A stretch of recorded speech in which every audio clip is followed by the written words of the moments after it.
So, Neil, I heard a crazy theory that our IQ drops by 5 with every word we say.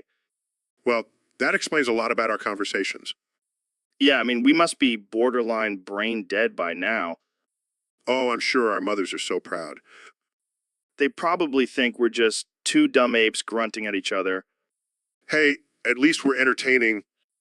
True, true. But seriously, do you think there's any truth to this theory? Well, I'm not a neuroscientist, but I do know that our brains use a lot of energy when we talk. So, you're saying we're burning calories just by having this conversation? No, Joe, I'm saying we're literally losing brain cells. Well, I better start taking some brain supplements then. Or maybe just stop talking altogether. How dare you? I have a podcast to run, And I have a universe to explore. and together we're two idiots with microphones. Ain't that the truth? Jamie, pull up an image of two monkeys wearing headphones. So, Roland, I hear you're a big fan of Broncos.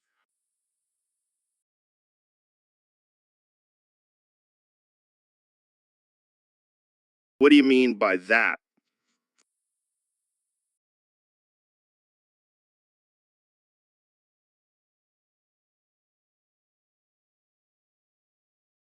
I see what you did there, but seriously, what's your favorite thing about Broncos?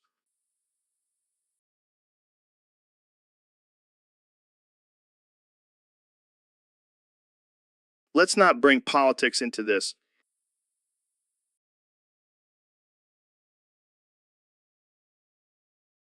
Can't say I have. I prefer to keep my bones intact.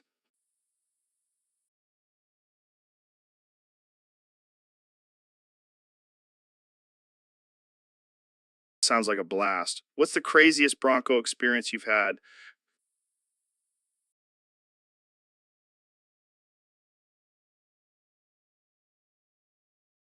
I can only imagine. But seriously, folks, don't try that at home or anywhere, really.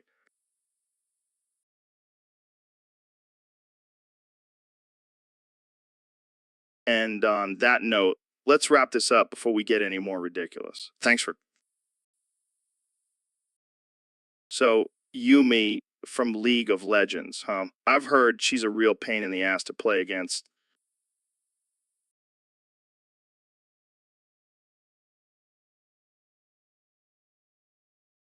Yeah, I've seen some clips of her just floating around on top of her Adsy. It's like she's got a permanent leash on them.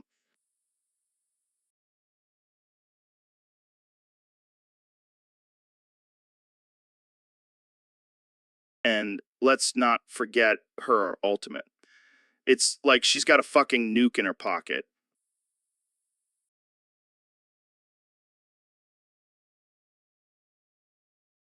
Riot really needs to do something about her. I mean, how many times do we have to get our asses handed to us by a tiny cat?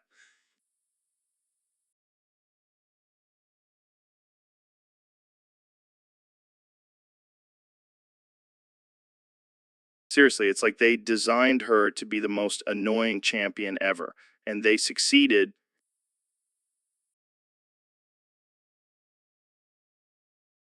Or maybe we should just start a petition to have her removed from the game entirely.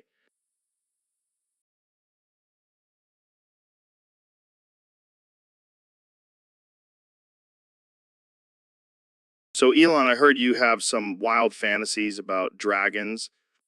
Yeah, man. I mean, have you seen those scales and those wings? It's like a wet dream for engineers. Okay. But do you actually want to have sex with them? Of course, Joe. Can you imagine the possibilities? Dragon powered rocket. That's some next level shit. I don't think that's what people mean when they say dragon energy. Oh, I'm not talking about energy, Joe. I'm talking about raw primal dragon on Musk action. I don't even know what to say to that. Come on, Joe. Just imagine the headlines. Elon Musk has sex with dragons, saves Earth from climate change. I think you might need some therapy, Elon. Um, I'll just stick to my flamethrower. It's a lot safer than trying to seduce a dragon. I don't even want to know how you would go about seducing a dragon. Trust me, Joe. I've got a plan. I'll lure them in with some Tesla cars and then, bam, dragon lovin'. I think we should end this conversation before it gets any more disturbing. Fine, but just remember, when you see dragons flying around with Tesla logos on their wings, you'll know who to thank. So, Neil, what's new in the world of astrophysics? Well, Joe, I've been studying the expansion of the universe and Hold up, hold up. Are you choking on something? no, You're turning purple, man. I think you're choking on that cum you were munching on. oh, God, I can't breathe. This is the most action we've had on the podcast in a while. Joe, please call an ambulance. Nah, I think I'll just sit here and watch you suffer. Joe, this is serious. I could die. Just another day in the life of a scientist. I'm serious, Joe. Call an ambulance. Fine, fine. But only if you promise to give me a private lesson on the curvature of space-time. Deal? Now call the damn ambulance. So, Jamie, I heard we got a topic submission from one of our listeners on Discord. Yeah, and let me tell you, it's a doozy. Lay it on me, man. I'm ready for anything. All right, brace yourself. The topic is we're Braca. What the hell does that even mean? I have no idea, but apparently it's a popular phrase among a group of people who call themselves Bracas. Oh, wow. I'm sure they're a real intellectual bunch, Definitely not. but they seem to have a lot of fun. Well, I'm all for having fun. So what do these breakouts do? From what I can gather, they just get together and do stupid shit. Like, really stupid shit. Now, that's my kind of people. I bet they have some wild stories. Oh, I'm sure they do. But I also heard they have a tendency to get into some trouble. Of course they do. That's what makes it fun. Yeah, but I also heard they have some pretty dark humor. Well, I'm all about dark humor. It's the only way to cope with this crazy world we live in. I have a feeling you'd fit right in with the Bracas, Joe. You know what? Let's start our own Braca group. We'll call it the Joe Rogan Experience. Braca. So, welcome to the Joe Rogan Fart Experience. Today, we have a special guest, the empty chair that just farted live on the podcast. Joe, I have to say, that was one of the most putrid farts I've ever smelled. And I've been to a vegan restaurant. Oh man, I can't even imagine what kind of protein powder that chair has been consuming. Yes, because clearly the chair has been hitting the gym and bulking up on protein. Well, at least the chair is getting some gains. This is ridiculous. I refuse to have a conversation with a farting chair. Hey, don't be rude. The chair has feelings too, and apparently a very active digestive system. Right, because chairs totally have feelings and can fart. Hey, you never know. Maybe the chair is possessed by a fart demon. I can't believe I'm even entertaining this conversation. Oh, I have an idea. Let's have a fart off between you and the chair. I'll be the judge. Absolutely not. I have better things to do with my time. Oh, come on, little Shapiro. Don't be afraid of a little competition. I'm not afraid of a farting chair. I'm above this juvenile behavior. So, Mr. President, what have you been up to since leaving office? Well, Joe, I've been keeping myself busy. I started my own pet adoption agency. Really? That's unexpected. Yeah, I figured I needed more cats to strangle in my free time. What? You can't just go around strangling cats. Relax, Joe. It's all for a good cause. I'm helping these cats find loving homes. I don't think that's how pet adoption works, Mr. President. Oh, but it is. I'm the best at finding homes for cats. Believe me. I don't know if I can believe that. Well, I have a great track record. Just ask my ex-wives. I think we should move on to a different topic. Fine, but just know that my pet adoption agency is making America great again, one cat at a time. So, Neil, our listener on Discord, wants to know where the hell is artificial intelligence stream? Well, Joe, First of all, artificial intelligence stream is not a physical location. It's a concept. Oh, like the concept of you actually being a real scientist? Ah! Good one, Joe. But seriously, artificial intelligence stream is the idea that artificial intelligence will one day surpass human intelligence and take over the world. That's some Terminator shit right there. So when is this supposed to happen? Well, some experts predict it could happen within the next 50 years. 50 years. I'll be dead by then. I don't give a shit. That's the problem, Joe. People like you who don't give a shit are the reason artificial intelligence will take over. What? How is it my fault? I'm just trying to get high and talk about DMT. Exactly. While you're off in La La Land, artificial intelligence is advancing and plotting its world domination. Well, maybe I want to be ruled by robots. At least they won't get emotional and start wars over oil. Oh, I'm sure they'll find some other reason to destroy us. Maybe they'll get offended by our memes. Shit, you might be right. I better start taking this artificial intelligence stuff seriously. It's about time, Joe. Now let's go smoke some weed and contemplate our inevitable demise at the hands of artificial intelligence. So, David, have you ever tried one of those rose toys? What the hell is a rose toy, Joe? It's like a sex toy, but it's shaped like a rose. Neil apparently can't get enough of them. Oh man, that's just sad. He's milking his former glory with a damn sex toy. Yeah, and then he's over here with a dildo choosing the air like he's some kind of porn star. That's just disturbing, Joe. Speaking of porn, have you seen Dr. Phil's latest episode? No, what happened? He's trying to help people with chronic porn consumption. Apparently, it's causing them to ejaculate so hard they hurt themselves. That's some serious shit. I accidentally hurt my foreskin the other day and I was crying for help. Oh man, that's rough. You know who could help you with that? A king like me? Thanks, man. I'll keep that in mind. But seriously, have you seen these big black oiled up men on porn sites? It's like they're trying to break something. Yeah, they're not messing around. But hey, it won't hurt to post the itchiness down there. It's just another challenge for us, man. You always have a positive spin on things, David. It's like you're the true enigma with your hand-me-downs and fascinating ways. You know what, Joe? Got to keep things interesting. So, David, I heard you had a wild experience recently. Yeah, let's just say it was a real nutty situation. I see what you did there. But seriously, what happened? Well, Jamie and I were hanging out after the show, and one thing led to another. Wait, Jamie, our producer Jamie. No, Jamie Lannister from Game of Thrones. Of course, Jamie, the producer.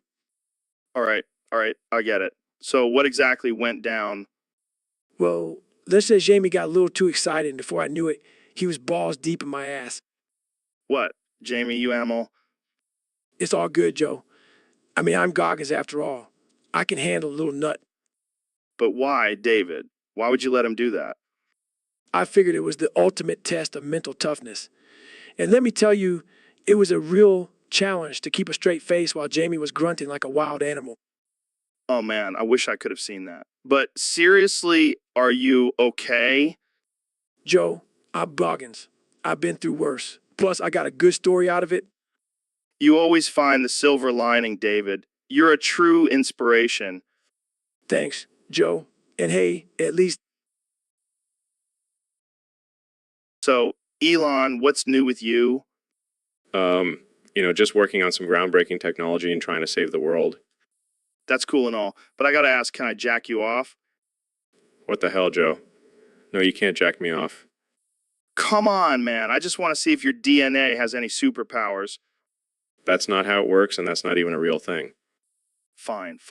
But have you ever thought about using your rocket technology for something more personal? Joe, I swear to God, if you're talking about using my rockets for some weird sexual fantasy, I'm going to have to ask you to leave. Hey, I'm just saying it could be a real blast. Okay, that's it. Jamie, pull up an image of a restraining order. Oh, sure thing, Elon. Here you go. Come on, man. I was just joking. Joking or not, I'm not taking any chances with you, Joe. Now let's move on to a more normal topic. Fine, but just know that I have a rocket-sized disappointment now. Let's just end this before it gets any weirder. Thanks for tuning in, folks. So, Ro, have you heard the news? Elon Musk is planning to build a tunnel to Mars? No way, man. That's insane. But you know who's going to be stoked about it? David Goggins. Oh, yeah, that guy loves to run. Can't wait to see him run all the way through that tunnel. I can already hear him screaming, I'm going to break the world record for the longest run on Mars. And then he'll probably do 1,000 push-ups while he's at it. And then he'll start eating rocks for breakfast because that's just how Goggins rolls. You know what's going to be even crazier when he starts doing his ultra marathons on Mars? Oh man, I can see it now. The Martians are going to be like, who is this crazy human running around our planet? And Goggins will be like, I am Goggins, the ultimate endurance machine. I bet he'll even convince Musk to let him build a gym on Mars. And then he'll start selling Mars Fit workout programs. Goggins is a genius. Well, one thing's for sure, that tunnel to Mars is gonna be one hell of a ride. I can't wait to see Goggins conquer it. He's gonna be the first human to run on another planet. And then he'll probably come back to Earth and say Mars was too easy. I need a new challenge. So, Ben, I heard you have a new catchphrase. Yes, Joe, I am Steve. What the hell, man? What happened to all your facts and logic? I am Steve. Are you having a stroke or something? No, Joe. I am Steve. This is gold. I can't wait to see you debate someone with just that line. I am Steve. It's like you're a malfunctioning robot. I am Steve. Hey, maybe we should start a conspiracy theory that you're actually a secret artificial intelligence experiment, I am Steve. and your only function is to say, I am Steve. That's it. I am Steve. Oh man, I needed this laugh today. Thanks, Ben. I am Steve. I can't take it anymore. Dying. I am Steve. So, welcome to the Joe Rogan Fart Experience, where we talk about farts, shits, and everything in between. I'm here with the fart master himself, Joe Rogan, and our special guest, Ben Shapiro, who claims he can fart louder than a jet engine. That's right, I have the power of logic and reason behind my farts. Well, let's put that to the test. Jamie, pull up an image of a jet engine. Here you go. All right, Ben, let's hear it. See, that's the sound of pure intelligence. Impressive, but can you do it while shitting? Of course, I'm a multitasker. All right, my turn. Beat that, Shapiro. Jamie, pull up an image of a shit-filled toilet. Here you go. Boom. Loudest fart and shittiest shit. That's just gross. Well, the winner of the fart off is Mr. Beast, and for his prize, he gets 69 skibidi toilets. Yes, my dream has finally come true. I'm out of here. I have a debate to prepare for. And that's it for this episode of Joe Rogan Fart Experience. Tune in next time for more fart-filled fun. So, Ben, I've been thinking about this prank I want to pull on you. Oh no, not another one of your ridiculous pranks. Trust me, this one will be epic. I'm going to call a prostitute and have her come to the studio. What? That's illegal and immoral? Relax. It's just a prank. But here's the twist. I'm going to bring her in here and you have to try to have sex with her. Absolutely not. I will not engage in such sinful behavior. Oh, come on. It'll be hilarious. And don't worry, I'll be recording the whole thing for my podcast. This is outrageous. I will not be a part of this depravity. Too late. she's here. Jamie, pull up an image of a horrified prostitute. Here you go. Oh my God, what have you done? Get ready for the best prank ever. All right, Ben, go for it. I refuse to participate in this disgusting act. Fine, I'll do it then. This is disgusting. Oh, shit, I can't control it. What the hell is wrong with you? Oh man, that was priceless. Best prank ever. I can't believe I just witnessed that. I need to go pray and cleanse my soul. Don't worry, I'll edit this out of the podcast. But man, so Rojogan, what's new with you? Oh, just living my best life as your DMT addiction come to life. Wait, what? My DMT addiction? That's impossible. Oh, it's possible, Joe. It's very possible. You see, every time you take a hit of DMT, a little piece of me comes to life. This is insane. I can't believe it. Believe it, buddy. I'm the manifestation of all your DMT trips. I'm here to remind you of your addiction and to haunt you for eternity. This is some next level shit. Jamie, pull up an image of a crazy psychedelic trip. Here you go, Joe. See, Joe, that's what I'm talking about. That's all you, baby. This is wild. So what do I do? How do I get rid of you? You can't get rid of me, Joe. I'm a part of you now. But don't worry, I'll make sure you never forget about your DMT days. Well, I guess I have no choice but to embrace my inner DMT addict. That's the spirit, Joe. Now let's go take a trip together. I know a guy who knows a guy who can hook us up. Oh man, this is going to be one hell of a podcast episode. So, Ro, I got to talk to you about something. Um, yeah, that's the problem. You keep screaming in front of my anatomical Fred action figure. Um, no, listen, it's getting out of hand. Every time you say, it multiplies by 10. Um, See, now it's at 100. I can't handle it anymore. Um,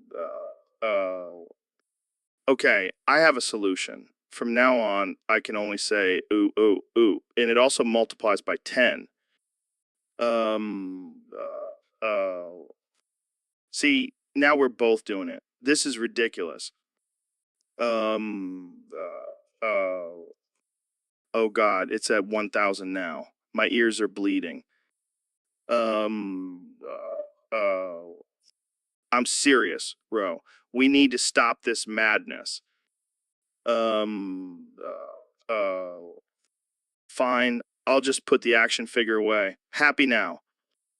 Um, oh no, what have I done? Now it's at 10,000. This is the end. Um, I can't take it anymore. I'm done with this conversation. Um, I'm leaving. Goodbye, Ro. Um, ooh, ooh, um, ooh, ooh, ooh, um, ooh, ooh, um,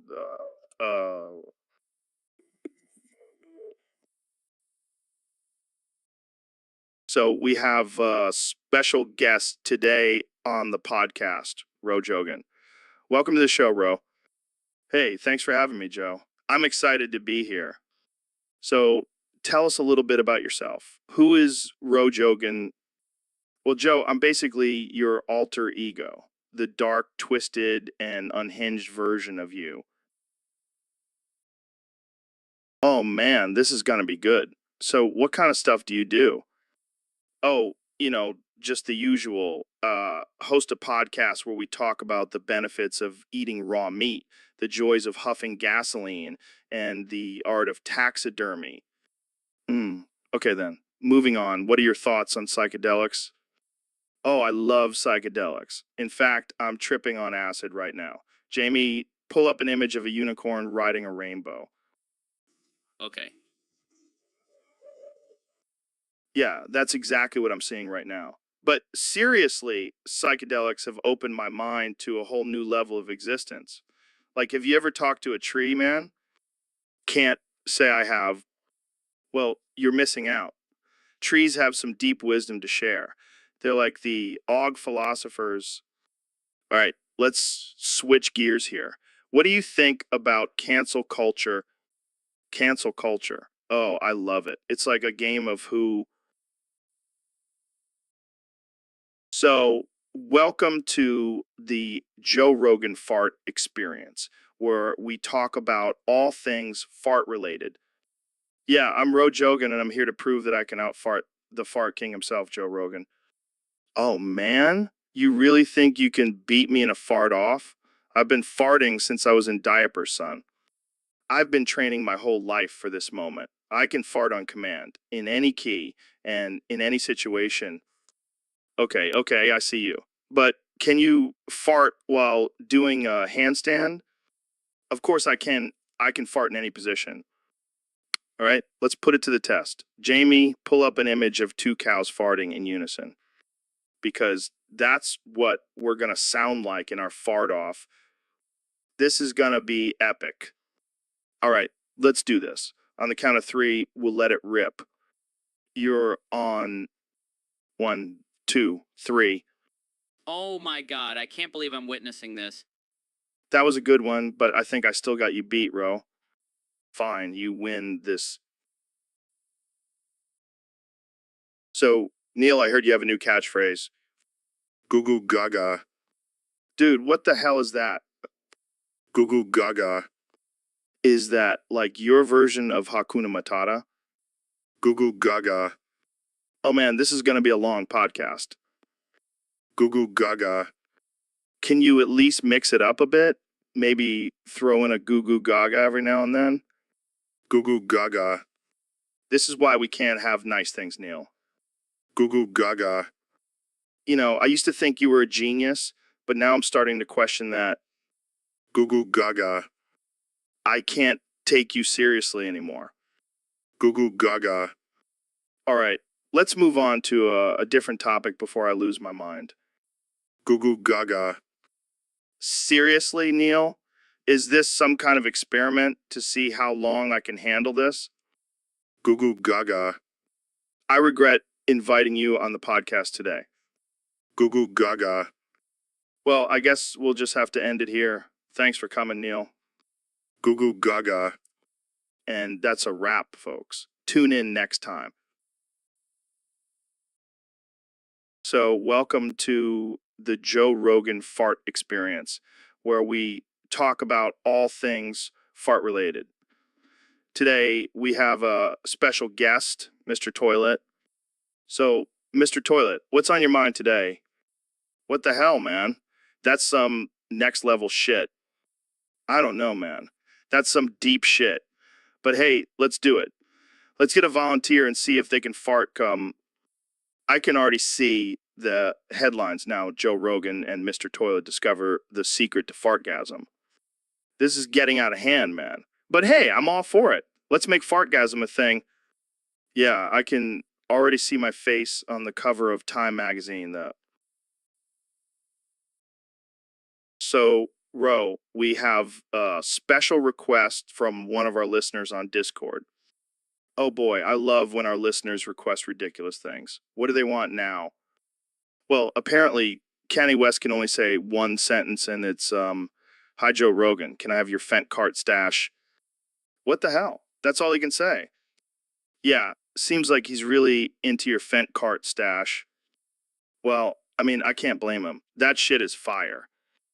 Oh, yeah, because nothing screams good decision making like doing fentanyl. Hey, don't knock it till you try it, Joe. And clearly, Kanye wants to try it. I don't know, Ro. I think we should keep our Fent cart stash away from Kanye. He's already wild enough as it is. True, true. But imagine the content we could get if we had Kanye on the podcast, high on fentanyl. Oh man, that would definitely be a wild ride. But let's not encourage drug use, Ro. Fine, fine. But can we at least have a special Fent Cart Stash episode with Kanye as our guest? I'll think about it, Ro. But for now, let's just stick to our regular guests. Can we at least have Elon Musk back on? I miss that weirdo. Sure, Ro. We'll make. So, Ro, welcome to the show. I'm excited to have you here. I can't hear you. Your head ass is too bald. What? Come on, man. Let's have a real conversation. Sorry, I can't hear you over the glare from your shiny head. All right. Let's get serious. Tell us about yourself. Well, I'm Ro Jogan. I'm a professional meme maker and part-time nihilist. Interesting. What got you into making memes? I realized that making fun of people on the internet was way more fulfilling than any job I could ever have. That's one way to look at it. But don't you think it's a bit mean-spirited? I can't hear you. Your head ass is too bald. Okay. Let's move on. What do you think about the current state of society? Honestly, I think it's a dumpster fire. But hey, at least we have memes to make us laugh about it. I can't argue with that. So, do you have any plans for the future? Yeah, I'm thinking of starting a cult. Want to join? I'll pass, but thanks for the offer. Well, that's all the time we have for today. Thanks for being on the show, Ro. No problem. Just remember, don't take life too seriously. It's all just a big joke. So, Ro, I heard you had a boner fight recently. What the hell is that? Oh man, it was intense. I was walking down the street and this guy just starts staring at me. So I had to assert my dominance. How do you do that? Well, I whip out my raging boner and start helicoptering it at him. It's like a weapon, man. That's some primal shit right there. You know, but then the guy pulls out his own boner and we start sword fighting. What the fuck? Did you guys have a referee or something? Nah, it was just a free for all. We were grunting and sweating. It was like a scene from Gladiator. And who won? Oh, I definitely did. My boner is like a steel rod. Nothing can defeat it. That's impressive, man. You should consider joining the UFC. No, I prefer using my boner for more important battles. Like when I have to pee with a morning wood. That's a struggle we can all relate to. Exactly. And let me tell you, nothing feels better than winning a boner fight. It's like a victory for all mankind. Well, I'm glad you're using your boner for good, Ro. Keep fighting the good fight. Will do, Joe. Will do. So, I heard you have a new brew from Japan, Ro Jogan. Yeah, man, he's the real deal. He can karate chop a watermelon in half with his pinky toe. That's insane. But can he handle the heat in the octagon? Oh, he's not just a fighter, Joe. He's also a sushi chef. He can roll a California roll with his eyes closed. Damn, that's impressive. But can he handle the pressure of being on the podcast? Oh, he's a natural. He's been listening to us for years. He knows how to handle our brand of craziness. Well, I can't wait to have him on. But I gotta ask, is he a fan of weed? No. He's from Japan. They don't mess with that stuff.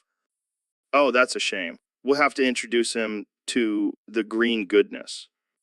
Yeah, maybe he'll loosen up a bit, but be careful. He's a samurai. He might chop your head off if you offer him a joint. Oh man, this is going to be a wild episode. Can't wait to see what kind of crazy shit he'll say. Oh, he's got some stories, let me tell you. Like the time he fought off a pack of ninjas with just a chopstick. Okay, now I'm really excited. Let's get this brew on the podcast ASAP. You got it, Joe. Get ready for some Japanese insanity on the Joe. So, Dr. Phil, I heard you want to bring back the horse pussy topics on the show. That's right, Joe. I think it's important to address these taboo subjects and bring them into the light. But Aren't you worried about the backlash? People might think you're a little weird. Joe, I don't give a damn about what people think. I'm here to help, even if it means talking about horse pussies. Fair enough. But I have to ask why the sudden interest in horse pussies? Well,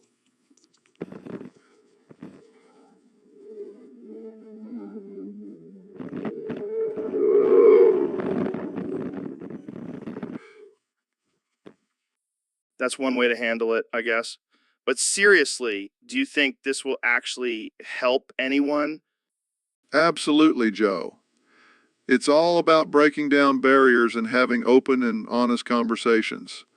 Plus, who doesn't love a good horse pussy joke? I can't argue with that. So, are you going to be the one to bring up the topic, or should I? I think it's only fitting that it comes from the horse's mouth, so to speak. Oh man, I can't wait to see the reactions to this one. Thanks for coming on the show, Dr. Phil. Anytime, Joe. And remember, don't be afraid to talk about horse pussies.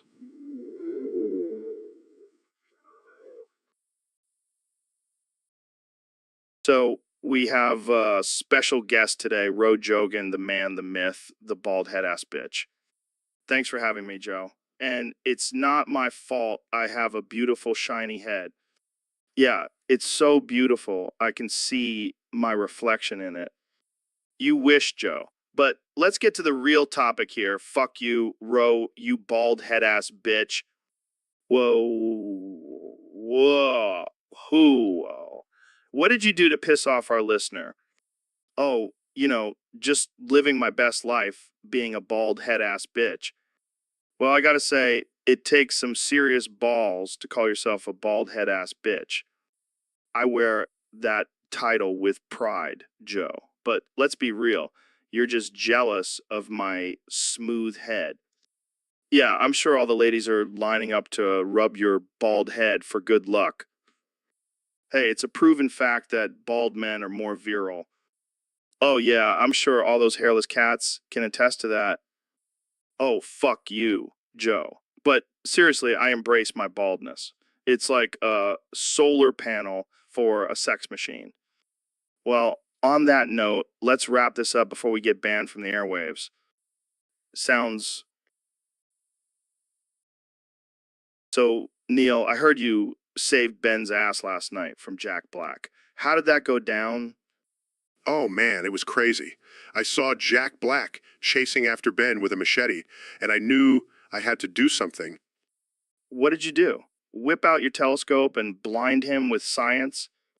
No, I used my long slew to shield Ben from Jack's attack. Your what? My long slew.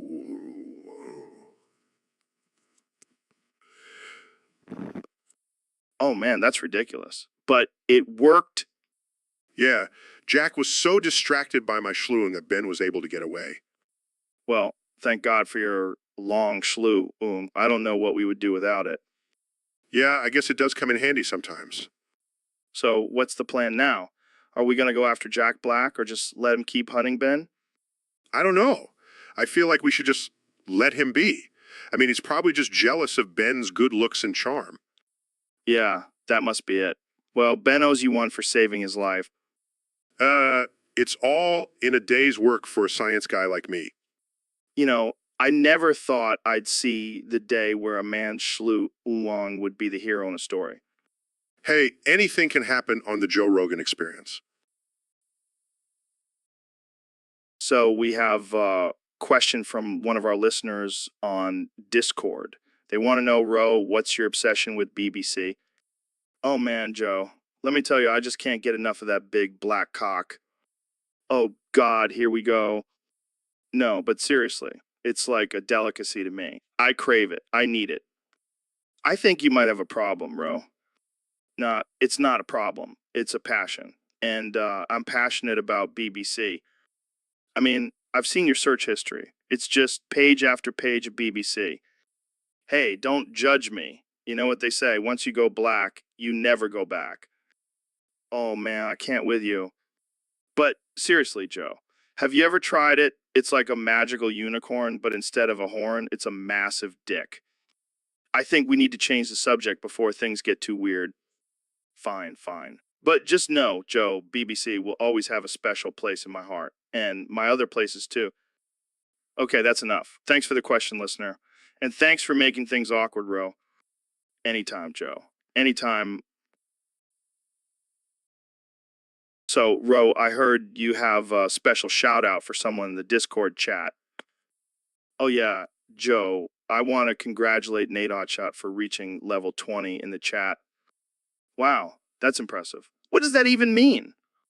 I have no idea, but apparently it's a big deal in the Discord world. Well, Nate Hotshot must be a real badass. Or just really good at spamming memes and emojis.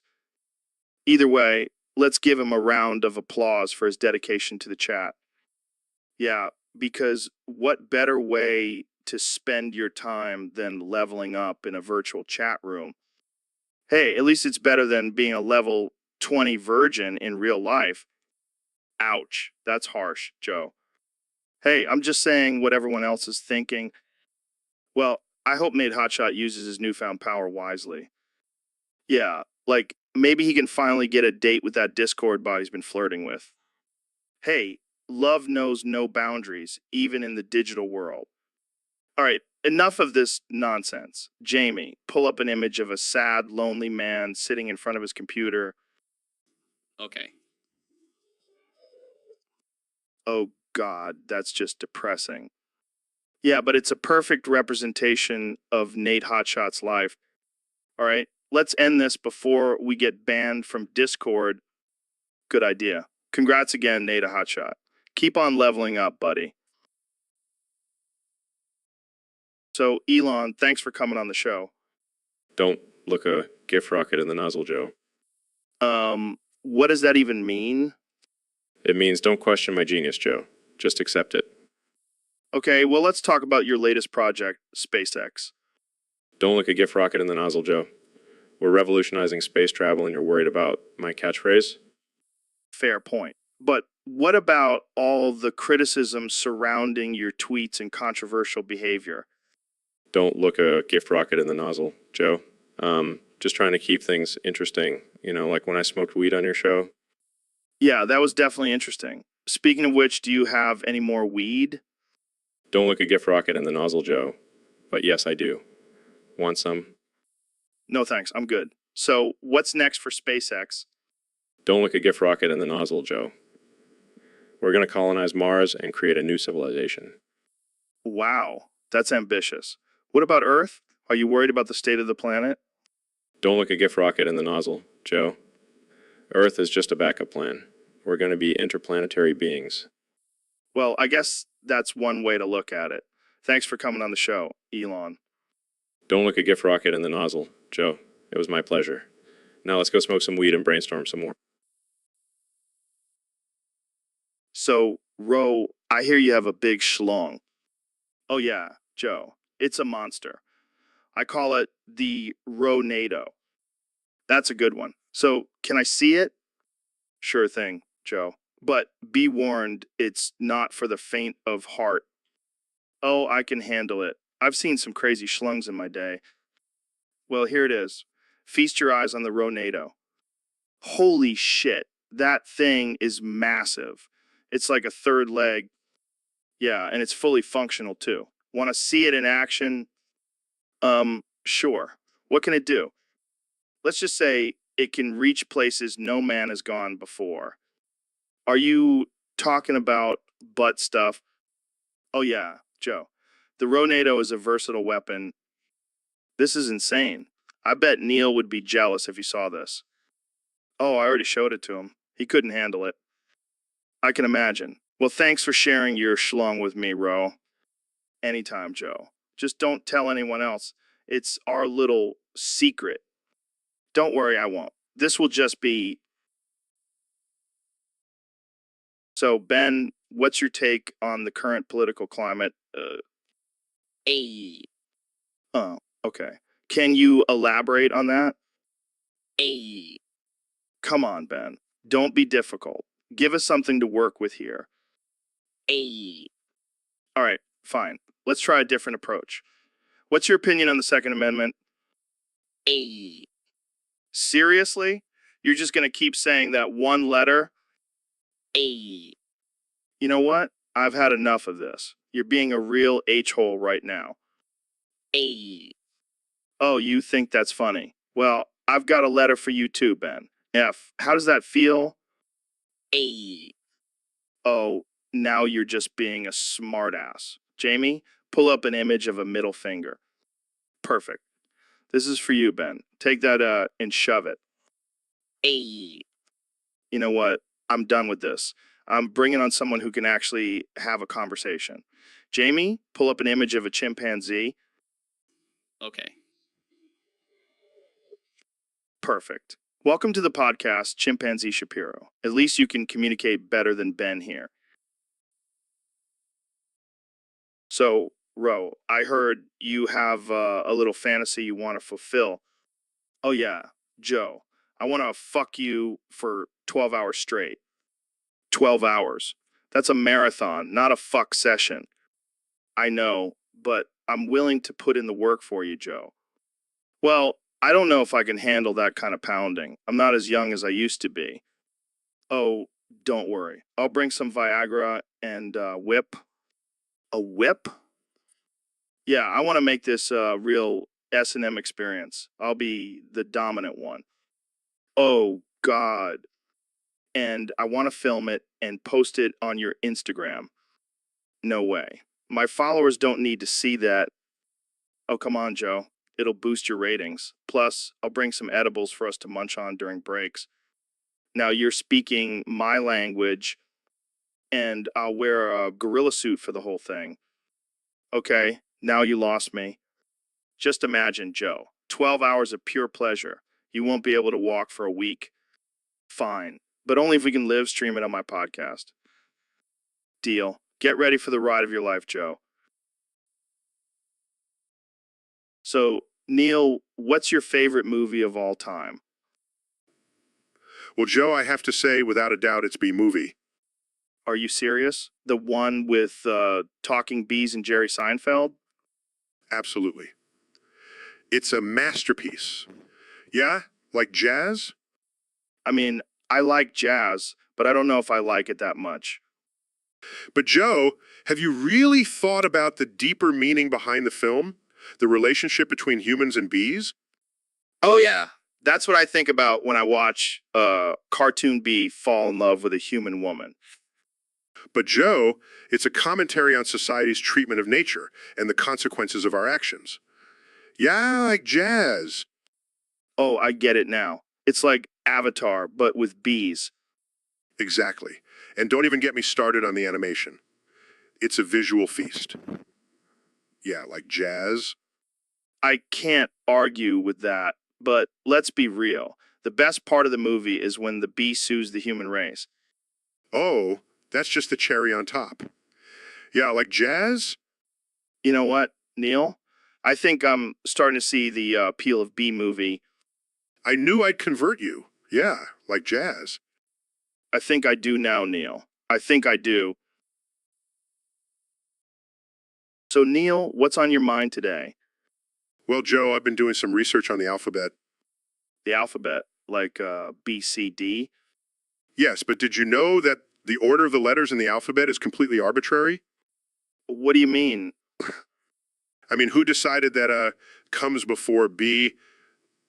It's all just a social construct, man. Well, mind blown. But what about the letters themselves? Like, why is and not a Z? It's all just a bunch of squiggly lines that we give meaning to. It's like hieroglyphics, but for basic bitches. Damn, Neil. You're making me question everything I know. And don't even get me started on the letter K. That shit is just a fancy O with a tail. You're right. It's like the alphabet is just a game of connect the dots. Exactly. And don't even get me started on the letter X. It's like they just threw that in there to mess with us. Yeah, X is like the rebel of the alphabet, always causing trouble. And let's not forget about the silent letters. Like, why do we even have them? They're just there to confuse us. I never thought about it like that. You're like the alphabet conspiracy theorist. I guess you could say that. But seriously, Joe, the alphabet is just a big joke. Well, I'm glad we. So, Neil, I got a question from one of our listeners on Discord. They want to know what the fuck is a nuck nick snick? Well, Joe, I have to say, I have no fucking clue. But it sounds like something you'd find in the depths of a frat party. Yeah, probably next to the keg of cheap beer and a pile of vomit. Oh man, those were the days. But seriously, I have no idea what a nuck nick snick could be. Maybe it's a new drug? Oh, great. Just what we need. Another drug to add to the list of things we can't pronounce. Or maybe it's some sort of sex position. Like the reverse cowgirl, but with a twist? Oh, man. Now I'm picturing some poor guy trying to explain to his doctor how he injured his nuck nick snick. Or maybe it's just a made-up word like flibbertigibbet or snickerdoodle? Yeah, or maybe it's a secret code for aliens to invade Earth. Quick, someone call Smith. Oh man, I can just imagine the headlines now. Earth destroyed by nuck nick snick. Well, whatever the hell it is, I think we can all agree that it's a ridiculous name. Absolutely. But hey, if anyone out there knows what the fuck a nuck nick snick is. So, Ben, I heard you ran into Jack Black again. What happened this time? Oh man, it was wild. I found him in the alley behind the comedy club and he was looking rough. Rough how? Well, let's just say he was in desperate need of some protein. What do you mean? What do you mean? I mean, I whipped out my microscopic schluong and gave him a face full of my man juice. Oh my God, that's disgusting. Hey, he loved it. He even asked for seconds. I don't even want to know what that means. And, you know, what made it even better? I had images of my sister Abigail playing in the background. That's messed up, man. Hey, it's not my fault she's a smoke show. And it's not like I was thinking about her while I was shooting my load. Right? Because that would be weird. Exactly. I was just appreciating her beauty while I was getting some release. Well, I think it's safe to say that Jack Black won't be forgetting this encounter anytime soon. Oh, I made sure of it. I even left him a little present before running away. What? Like a note or something? No, more like a Jackson Pollock painting on his face. Oh man, that's just wrong. Hey, I never claimed to be a gentleman. Just a man with a microscopic schluung and a love for my sister's beauty. Should I? So, Mr. President, what's been on your mind lately? Well, Joe, I can't stop thinking about everybody's schluing. Every time I'm around some human, I can't stop thinking about their schluing. That's a bit concerning, Mr. President. Hey, I'm a man of many thoughts. And let me tell you, I've thought about everyone's schlu, girl, boy, neither or both. I think about it all. I don't even know what to say to that. It's a beautiful thing, Joe. The human body is a work of art, and I appreciate every inch of it. I don't think that's what people mean when they say appreciate the human body. Oh, I appreciate it in every way possible. In fact, sometimes I start jerking it like no one's ever jerked it before. Jerking it? What does that even mean? You know, Joe, jerking it. Like when you just can't stop thinking about someone schluing and you gotta let it out. I think you mean jerking it, Mr. President. Tomato, tomato. But let me tell you, I'm the best jerker there is. Nobody jerks it better than me. I don't even want to know what that means. Trust me, Joe, it's tremendous, believe me. Okay, let's change the subject before we get demonetized. Fine, but I'll always have schlung on my... So, Donald, I heard you have a new theory about the fall of the USR. Oh yeah, Joe, let me tell you, it was all me. I single-handedly brought down the Soviet Union. Really? How did you manage that? Well, you see, I was doing some business deals in Russia, and I accidentally spilled some McDonald's ketchup on their constitution. And that caused the collapse of a superpower? Absolutely. They couldn't handle the American freedom and capitalism that came with that ketchup stain.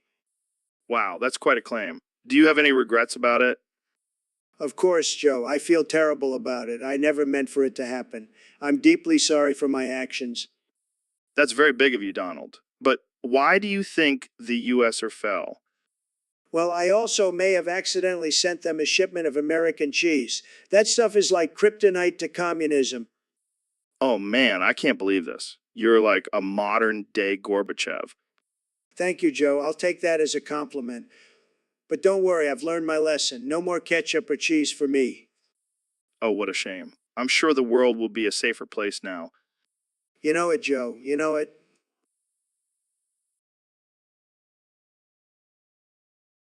So, Ro, we've got a topic from one of our listeners on Discord. They want us to talk about this guy named Jazzamaza. Jazzamaza sounds like a rejected rapper name. Yeah, apparently he's some kind of internet personality. But I gotta say, that name is just asking for a lawsuit. Maybe he's just really into pizza. Like his real name is Jason Matthews, but he just really loves pizza. Or maybe he's just a lazy bastard who couldn't come up with a better nickname. Hey, don't knock the laziness. It takes effort to do nothing all day. True, true. But let's get back to this Jazza Maza character. What's he known for? I don't know. Probably making stupid videos on YouTube and thinking he's hot shit. The classic formula for internet fame. But seriously, who the hell comes up with these names? Probably some 12-year-old kid who thinks he's cool because he can spell pizza backwards. Well, I hope Jazzamaza is enjoying his 15 minutes of fame because it's going to be over real quick. Yeah, and then he'll just be another forgotten internet has been living in his mom's basement and eating cold pizza.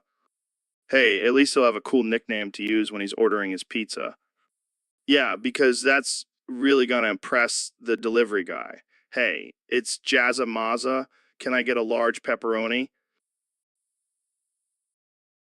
So, Ro, I heard you're becoming a huge celebrity now. How does it feel to have everyone obsessed with you? Oh man, it's insane. I can't even go to the grocery store without people asking for my autograph and taking selfies with me. It's like I'm a freaking Kardashian or something. You wish you were a Kardashian. At least they have talent. What do you even do besides have a ridiculous name and make offensive? Hey, my offensive jokes are what got me here in the first place. And now I have my own line of merch, reality show, and fragrance called Eau de Ro. I don't want to smell like you. But seriously, how are you handling all this fame and attention? Oh, I'm loving it. I have a team of bodyguards now, and I've even hired someone to carry me around like a damn pharaoh. I'm living my best life. You know, I heard there's a new disorder called Romania where people become obsessed with you and start acting like you. Have you heard of it? Of course I have, Joe. I started it. I mean, who wouldn't want to be like me? I'm like a mix of Howard Stern and Oprah, but with a bigger ego. Well, I can't argue with that. You definitely have a big ego. But hey, at least you're using your powers for good by spreading your offensive humor to the masses. Exactly. And with my newfound fame, I can finally achieve my ultimate goal. So, Ro, what's been on your mind lately? Well, Joe, I can't stop thinking about Neil's big schlong. You mean that giant, veiny, throbbing schlong? Yeah, it's like a third leg, but way more impressive. I bet it could reach the moon if he wanted it to. And I heard it has its own gravitational pull. Oh man, I can't breathe. But seriously, have you seen it in action? Oh yeah, I've seen it in all its glory. It's like a majestic beast, ready to conquer any challenge. I've heard it can lift weights and do calculus at the same time. Oh yeah, and it also speaks 5 languages fluently. Neil Schlung is truly a wonder of the world. I just hope it doesn't get too big and take over the world. Yeah, we wouldn't want a giant schlong ruling over us. But seriously, props to Neil for having such a magnificent piece of equipment. Are you thinking what I'm thinking? Oh, yeah, let's get Neil on the podcast and have a schlong measuring contest. Now, that's a podcast episode I would pay to see. So, Elon, I heard you have a new obsession. Yeah, Joe. I'm all about that Vaporeon life. Vaporeon? Like the Pokemon? Yeah, man. I want to get freaky with one. Elon, I don't think that's physically possible. Oh, I'll make it possible. I'll engineer a way. I don't even want to know what kind of engineering that would involve. Come on, Joe. Don't be a prude. You know what they say, once you go Vaporeon, you never go back. I'm pretty sure no one says that, Elon. Well, they should. Vaporeon is the ultimate form of evolution. I don't think that's what Charles Darwin had in mind. Hey, I'm just trying to push the boundaries of science and pleasure. I don't think anyone wants to see you and a Vaporeon getting it on, Elon. Elon, I beg to differ. I have a whole fan base dedicated to it. that's just disturbing. Don't knock it till you try it, Joe. I think I'll pass. I'll stick to regular human relationships. Suit yourself, Joe. But just remember, Vaporeon is always an option. So, Jazza, I heard you have some spicy cheeks.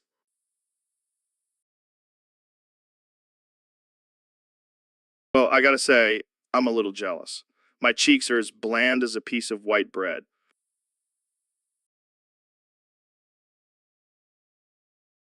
Are you suggesting what I think you're suggesting?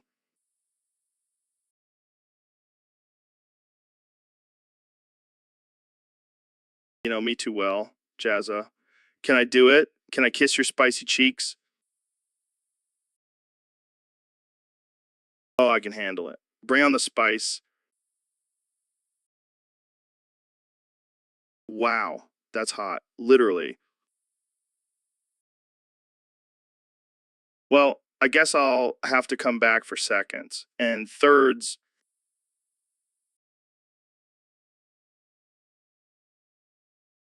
So, Ro, I heard you've been practicing some dark magic lately. Oh, yeah, I've been getting in touch with my inner witch. It's been quite the journey. Well, I hope you're not planning on casting any spells on me.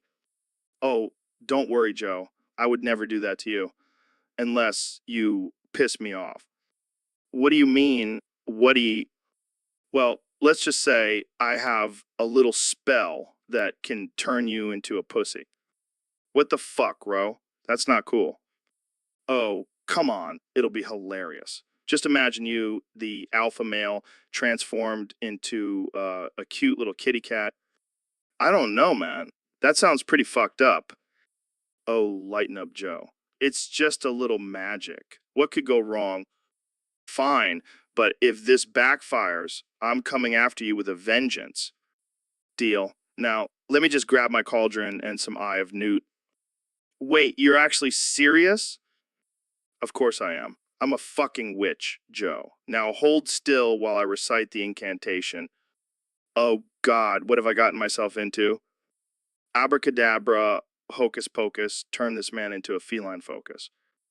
Whoa, what the hell is happening to me?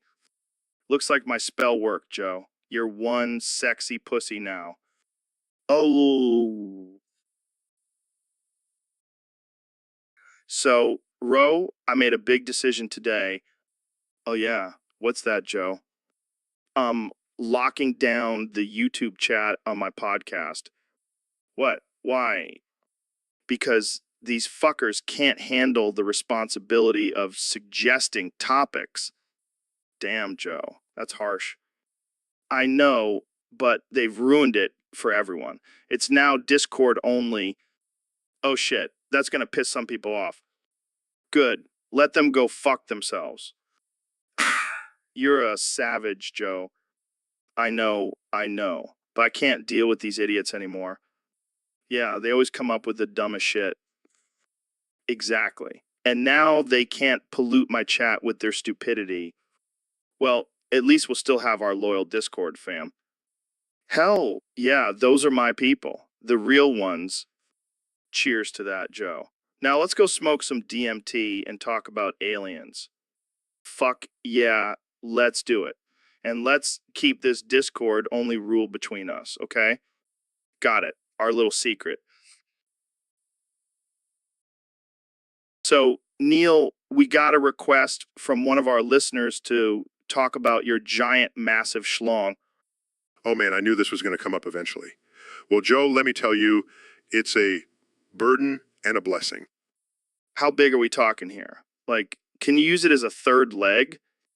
Oh, sure, because walking around with a giant penis is so convenient. No, Joe, it's not that big, but it does have its advantages. Like what?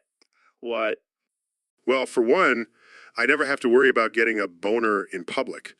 It's already so big, no one can tell if I'm aroused or not.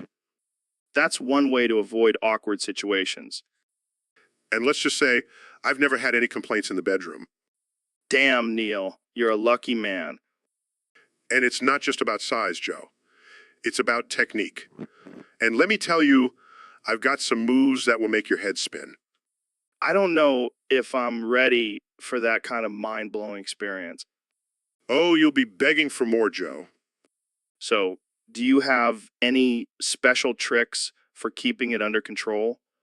Let's just say I've mastered the art of tucking. Oh man, I can only imagine the mental. So, Neil, I heard Jazza didn't show up for the podcast today. Yeah, I don't know what happened. He said he was going to be here. Maybe he got lost in his own art studio. That's a good one, Joe. But seriously, I was looking forward to having him on. Maybe he got too high and forgot. No. Jazza doesn't do drugs. Well, he did say he was gonna bring some special brownies last time. Oh my God, I knew it. He's probably passed out in a corner somewhere. Or maybe he's just too busy creating masterpieces. I miss him already. Who else am I supposed to talk about the cosmos with? Well, I could always bring in my pet chimp. He's pretty good at discussing space. Now that would be a podcast I'd pay to see. All right, let's wrap this up before we get too ridiculous. Yeah, I don't want to cry on air again. It's okay, buddy. We'll get Jazza back on the show eventually. Thanks, Joe. You're a good friend. And you're a great astrophysicist. Now, let's go find those special brownies and see what happens. So, Neil, I heard you have a new catchphrase. Yeah, I've been working on it. It goes, Jerome Finky Doodle. Jerome Finky Doodle. What the hell does that even mean? It's a combination of my middle name and a childhood nickname. Well, I gotta say, it's not very catchy. Oh, but it is. Trust me, it's going to be the next big thing. I don't know, man. Sounds like something a drunk guy would yell at a bar. Hey, don't knock it till you try it. Say it with me. Jerome Finky Doodle. Fine. Jerome Finky Doodle. See? It's fun, right? Yeah, I can't wait to start using it in my everyday conversations. Just wait until it catches on and becomes a global phenomenon. Yeah, and pigs will fly and Donald Trump will become a vegan. Hey, let's not get too crazy here. Sorry, I couldn't help myself. Well, I guess I'll just have to prove you wrong. Jerome Finky Doodle. All right. I'll give it to you. It's growing on me. That's what I like to hear. Soon, everyone will be saying it. Yeah, and I'll be known as the guy who introduced the world to Jerome Finky Doodle. Hey, I'll give you credit. So, Ben, I heard you got yourself into quite a pickle. Yes, Joe. It seems I've been transported back to the 2ND century. Damn, that's rough. But what's even rougher is that your wife was stolen by the camp wizard you hired. Yes, it's quite a conundrum. I needed him to control the weather for our battles, but I didn't realize he was also a wife stealer. Classic mix-up. But hey, at least you have control over the weather now, right? Yeah, but what good is that when I don't have my wife by my side? By my side? True. But maybe you can use your weather powers to lure her back to you. That's an interesting idea. I could create a thunderstorm and have it spell out, come back to me, my love and lightning bolts. That's some next-level romantic shit. Ben, I like it. Thank you, Joe. I just hope it works and I can be reunited with my wife. Well, if it doesn't work, you can always just hire another camp wizard to steal her back. The joys of time travel and wizardry. Who knew it could be so complicated? Only you, Ben. Only you. So, Ben, you wanted to talk about something today? Yes, Joe, I have a pressing issue that I need your advice on. Shoot, my man. What's on your mind? Well, it's kind of embarrassing, but why is your finger in my urethra? Can you please get it out? Oh, sorry about that. I was just trying to see how far I could stick it in. That's not funny, Joe. It's not a toy. Come on, Ben. It's just a little harmless fun. Harmless? I could get an infection or something? Oh, no, not an infection. What are you going to do? Cry about it? This is not a joke, Joe. Please, just get your finger out of my urethra. Fine, fine. But just remember, Ben, you can't spell urethra without the end RA. I can't believe I'm friends with you. Hey, at least I didn't stick my finger up your butt this time. Progress, right? I give up. I'm out of here. See, Ben, don't forget to wash your hands. So, Elon, I heard you've been bringing back some old school jokes lately. Yeah, I've been feeling nostalgic for the good old days of offensive humor. Well, I gotta say, I'm a fan. What's your favorite joke to tell these days? Definitely the prolapsed anus jokes. They never get old. Oh man, those are some classic jokes. Can you give us an example? Sure. Why did the prolapsed anus cross the road? To get to the asshole on the other side. Oh man, that's terrible. But I love it. And here's another one. What's the difference between prolapsed anus and a Ferrari? I don't have a Ferrari in my garage. Oh man, you're killing me. But seriously, why do you think these jokes are making a comeback? Well, I think people are just tired of being politically correct all the time. Sometimes you just need to let loose and laugh at something offensive. I couldn't agree more. So, do you have any new prolapsed anus jokes in the works? Actually, I do. Why did the prolapsed anus go to the doctor? Because it was feeling a little down in the dumps. Oh man, that's gold. You should definitely add that one to your repertoire. Will do, Joe. Will do. And remember, when life gives you a prolapsed anus, make some jokes out of it. Wise words, my friend. So, Ro, feeling man? Man, my feeling Irie. Them scientists really messed up this cloning thing, you know? Yeah, moan, but at least we can speak D Jamaican patois now. That's pretty cool. True, true. But my still can't believe them accidentally made us clones instead of just having us on as guests. I know, right? But hey, now we can have our own podcast, the Joe and Ro Experience. That's a good one, Mon. But seriously, this accent thing is taking some getting used to. Yeah, Mon, but it's all good. We'll just have to speak like this for the rest of our lives. No big deal. Oh yeah, no big deal. Just sound like we're constantly high on that ganja. Hey, at least we'll fit right in with the Jamaican culture now. We'll be the ultimate Rastafarian, bros. Yeah, Mon, we'll be jamming to some Bob Marley and smoking some good old herb. This is gonna be the life, Joe. Oh man, we gotta go to Jamaica and experience the real thing. Jamie, pull up an image of deep, beautiful beaches and crystal clear water in Jamaica. Here you go, Joe. Looks like paradise, man. Oh yeah, this is definitely on our to-do list. So, Neil, I heard you're a big fan of sweet Asian pussy. Oh, Joe, you always know how to bring up the important topics. I mean, who wouldn't love some tight, sweet Asian pussy? Well, as an astrophysicist, I can confirm that the gravitational pull of Asian pussy is quite strong. That's some next level science right there. But let's not forget the cultural aspect. Asian pussy is steeped in tradition and honor. Yeah, I can just imagine a samurai sword slicing through some sushi while I'm going to town on that sweet Asian pussy. Now, that's a visual. And let's not forget about the taste. It's like a delicate blend of soy sauce and wasabi. Joe, you're killing me. I mean, I don't discriminate. I'll take any pussy I can get, but there's just something special about that sweet Asian pussy. Well, I think we can both agree that it's out of this world. Pun intended. But seriously, I think we need to start a campaign to spread the love for sweet Asian pussy. You heard it here first, folks. Neil deGrasse Tyson and Joe Rogan are on a mission to spread the love for sweet Asian pussy. So, Ro, I heard you have a giant schluong.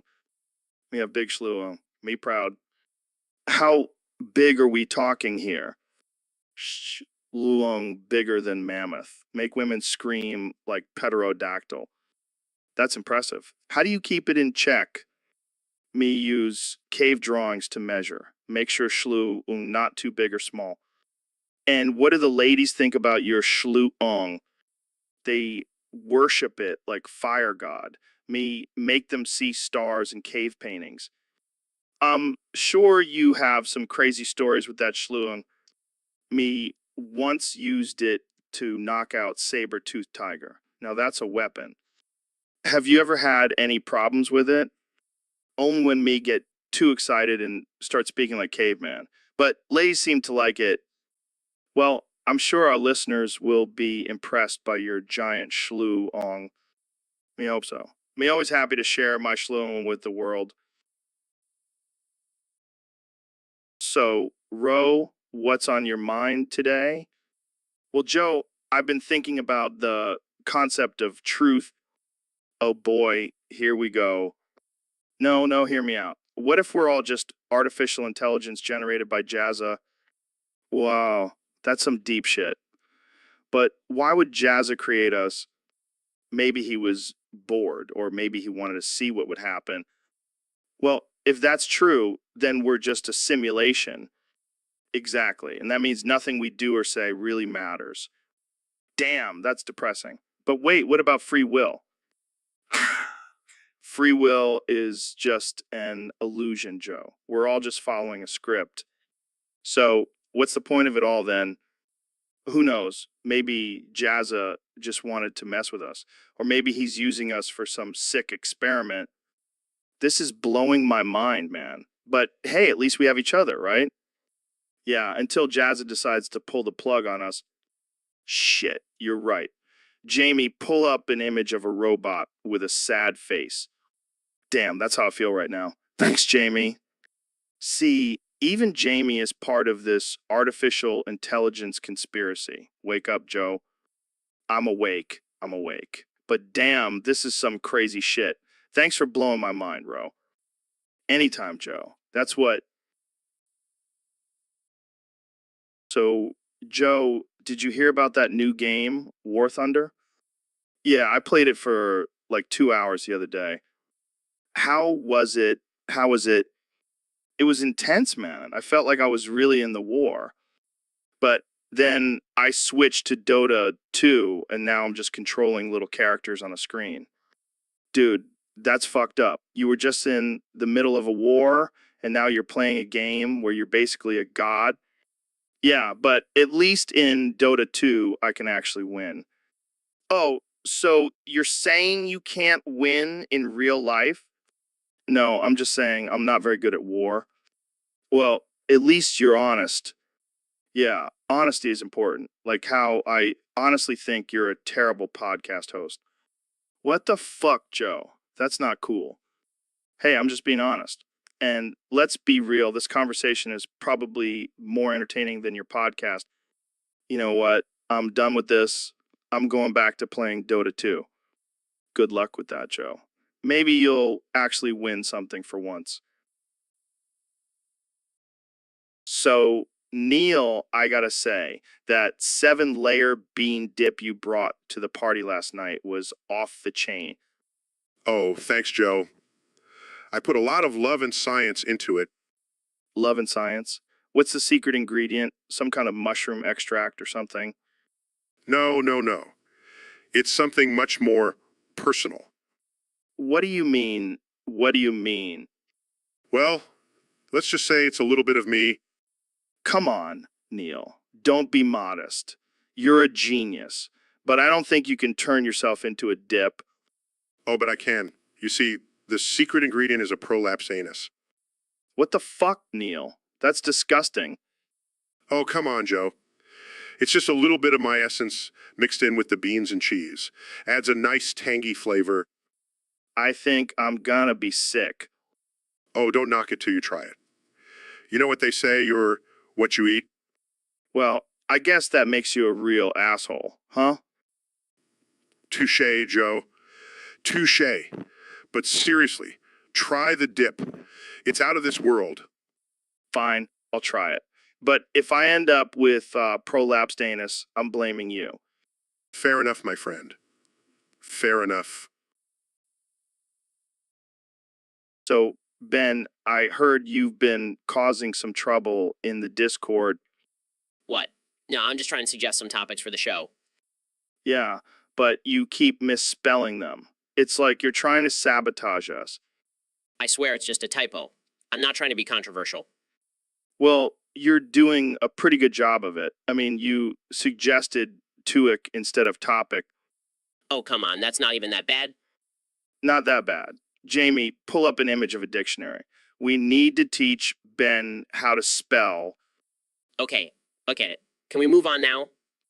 No, we can't. Because now we have to address the fact that you also suggested boobies as a topic.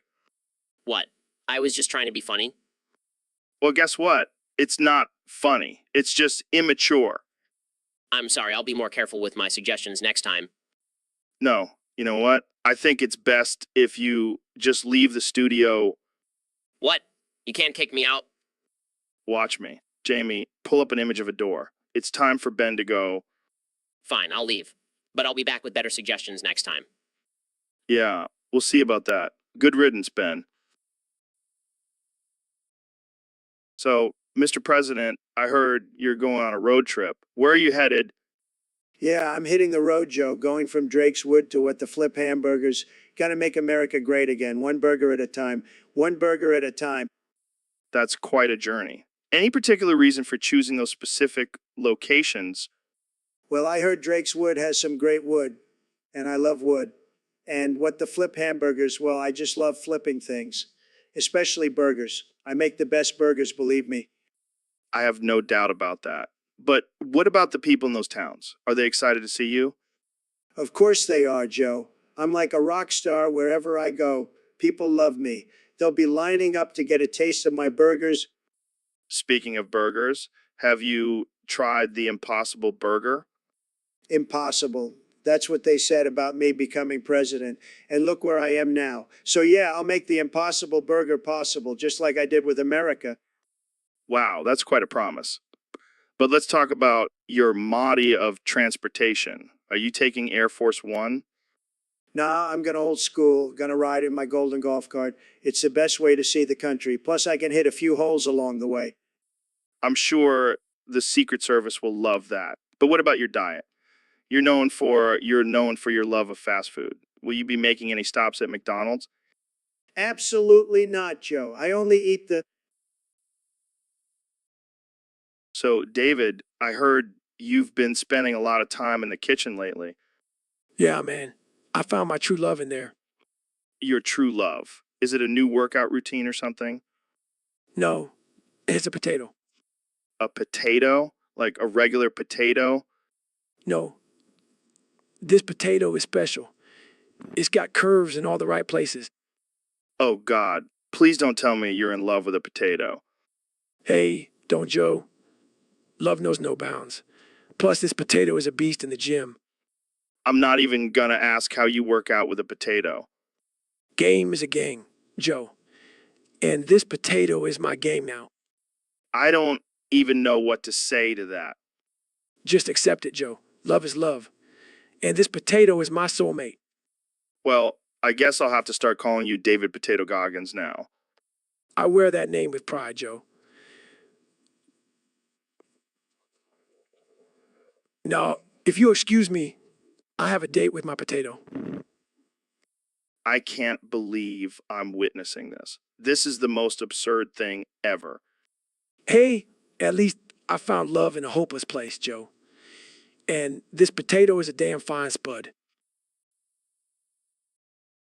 So, Ro, I heard you've been eating a lot of cum lately. Yeah, man. I'm on that health kick. Gotta get my schloong full of Ro cum every day.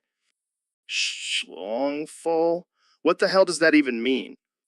It means I shove a whole bunch of cum up my ass, Joe. Keeps me regular. Oh man, you are one twisted individual. Hey, it's all natural. No pesticides or GMOs up my shitter. I can't even imagine what that must feel like. Oh, it's like a little spa day for my colon. Gets all those toxins out. But seriously, doesn't it hurt? Nah, I've got a high tolerance for butt stuff. Comes with the territory of being a Ro. I don't even know what to say to that. Just say you're impressed, Joe. Impressed with my dedication to health and wellness. Oh, I'm beyond impressed. I'm in awe. Damn right you are. Now, if you'll excuse me, I've got some cum to prep for my next schloong.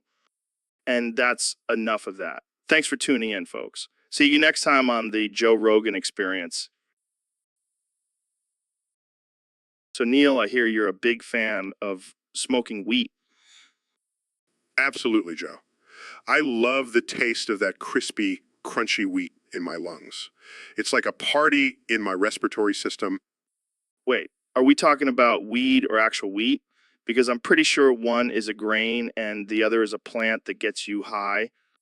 Oh, I'm talking about actual wheat. Nothing gets me more lit than a nice bowl of shredded wheat. You're telling me you get high off of breakfast cereal? Hey, don't knock it till you try it. Those little wheat flakes have a surprising kick to them.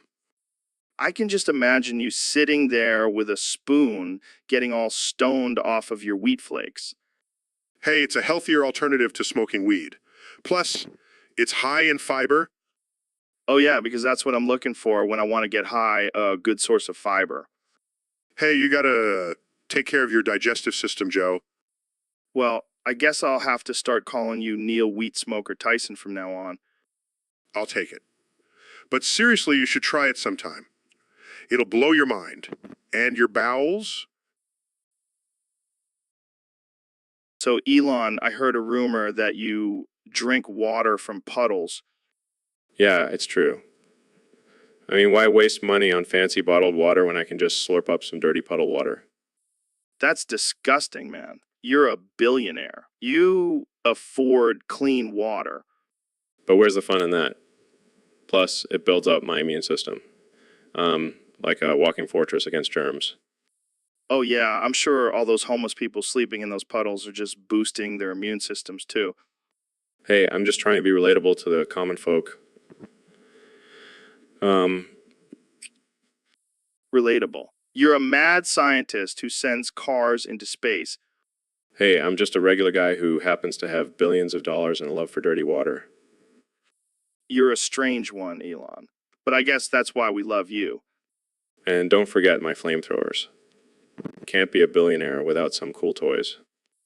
That's true. So where's the next puddle you're going to drink from? I found this huge one outside of my mansion. It's got some nice algae growing in it. Gonna be a real treat. Well, cheers to that, I guess. To dirty water and being a weird rich. So, Neil, I heard your prison nickname was Tripod. Care to explain? Oh, Joe, you know how it is in prison. Everyone's got a nickname. But why Tripod? Did you have a third leg or something? Let's just say I was well endowed in that department. Damn, Neil. I didn't know you were packing heat. Well, you know what they say, Joe. It's not the size of the boat. It's the motion of the ocean. Yeah, but with a third leg, you must have been making some serious waves. Oh, Joe, you always know how to make me blush. But seriously, how did you get that nickname? Did you trip and fall on your schlong or something? No. It's because I was always the go-to guy for, certain services. Services? What kind of services? Let's just say I was the unofficial prison doctor. You were a prison doctor? Damn, Neil. I didn't know you had that kind of skill set. Oh, Joe, you have no idea. Well, I guess Tripods is a fitting nickname then. You were the third leg of the prison healthcare system. Exactly. And let's just say I had a lot of So, Ro, why is your dick so hard? Oh, it's nothing. I just looked at Ben Shapiro's sister's mommy milkers. What the hell is wrong with you, man? Hey, don't judge me. Have you seen those things? They could feed a small village. Okay, okay. But seriously, what's up with the hard on? Well, I've been doing this new supplement called Alpha Male Plus. It's like Viagra on steroids. Oh, great. Another sponsor for the podcast. Hey, I got to make that money, man. But seriously, this stuff is no joke. My dick has been harder than a diamond in an ice storm. Oh my God, I can't with you. But seriously, do you have a doctor's note for that thing? Nah, I just tell the ladies it's a medical condition. Gets them every time. You're a sick bastard, Ro. Hey, at least I'm not as bad as your buddy Alex Jones. Hey, he's not my buddy. He's just a guest on the show. Sure, sure. Keep telling yourself that. But seriously, have you seen his dick? It's like a little shrimp. Okay, okay. That's enough dick talk for one day. Let's move on to something less offensive. Fine by me. But just remember, Joe, size matters. So, Neil, what's been going on in your world lately? Jack was so distracted by my black hole theory that he couldn't even focus on his own existence. That's a good one, Neil. But seriously, what's the latest in astrophysics? Jack was so distracted by my explanation of the expanding universe that he started questioning the size of his own manhood. Oh man, you always have a way with words, Neil. Jack was so distracted by my demonstration of the Doppler effect that he forgot how to tie his own shoes. I can't even imagine what it's like to be that distracted by your brilliance. Jack was so distracted by my discussion on the possibility of extraterrestrial life that he forgot his own name. I bet he was just mesmerized by your intellect, Neil. Jack was so distracted by my explanation of the multiverse theory that he forgot to breathe. Okay, I think we get the point. You're a master at distracting people with your mind-blowing knowledge. Jack was so distracted by my explanation of dark matter that he accidentally walked into a wall. Oh man, poor Jack. But hey, at least he got a lesson in astrophysics, right? Jack was so distracted by my discussion on the Big Bang that he forgot how to speak English. I think that's a sign that we should wrap this up before Jack forgets how to function altogether. Thanks for joining. So, Ro, welcome to the show. I've been hearing a lot about your podcast lately. What's it all about? It's a shitso podcast, Joe. We talk about all the crazy, twisted thoughts that go on in our minds. And trust me, it gets dark. Damn, that sounds intense. I thought my podcast was wild, but yours takes it to a whole new level. Oh yeah, we don't hold back. We talk about everything from aliens to conspiracy theories to our deepest, darkest fears. Sounds like a trip. Have you ever had a guest on your show who was just too crazy even for you? Oh, all the time. But that's when it gets really interesting. We just let them go off the rails and see where it takes us. I can only imagine. So, what's the craziest topic you've covered on your show? Well, we did an episode where we discussed the possibility of the government using mind control on the general population. But then we got sidetracked and ended up talking about our favorite types of cheese. That's the beauty of podcasts, man. You never know where the conversation will go. Exactly. And that's why I love doing this show. It's a wild ride every time. Well, I can't wait to check it out. Thanks for coming on the show, Ro. Thanks for having me, Joe. And remember, stay weird. So, Kenny, I heard you have a new album coming out. Yeah, man, it's called Nature's Fleshlight. What the hell does that even mean? It's just me screaming in pain and pleasure while worms crawl around on my dick. What the fuck, K.A.? Hey, it's art. It's my way of connecting with nature and exploring the depths of my soul. Yeah, because nothing says soul searching like worms on your dick. You just don't understand, Joe. This album is going to change the world. I highly doubt that. And I'm even planning on releasing a limited edition version with actual live worms in the packaging. Okay, now you're just fucking with me. No, I'm dead serious. I want my fans to experience the full sensory journey of nature's fleshlight. I don't even know what to say to that. Just wait until you hear the remix featuring the sounds of me getting stung by jellyfish. I give up. You win, Kenya. You win. So, Ro, I heard you've been diagnosed with schizophrenia. Yeah, man, it's wild. I have conversations with myself all the time. That must be exhausting. Nah, it's like having a built-in podcast guest. True, true. But seriously, do you ever worry about your mental health? Not really. I just embrace the crazy. Well, at least you have an excuse for all those weird conspiracy theories you believe in.